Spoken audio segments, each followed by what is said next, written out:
أعلن الديوان الملكي السعودي وفاة الأميرة منى رياض الصلح والدة الأمير الوليد بن طلال بن عبد العزيز ال سعود منذ قليل، ذلك حسب ما جاء في تغريدة لوكالة الأنباء واسعة على موقع التواصل إكس، إذ يتساءل الكثير حول من هي والدة الأمير الوليد بن طلال.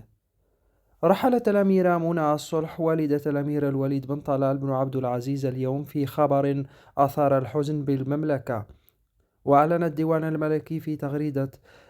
في تغريدة لوصل الأخبار الملكية على موقع إكس وفاة الأميرة وموعد ومكان صلاة الجنازة الخاصة حيث جاء بها. وفاة والدة صاحب السمو الملكية الأمير الوليد بن طلال بن عبد العزيز آل سعود، وسيصلى عليها إن شاء الله يوم غد الأحد 5 ديسمبر بعد صلاة العصر في جامع الإمام تركي بن عبد الله في مدينة الرياض السعودية.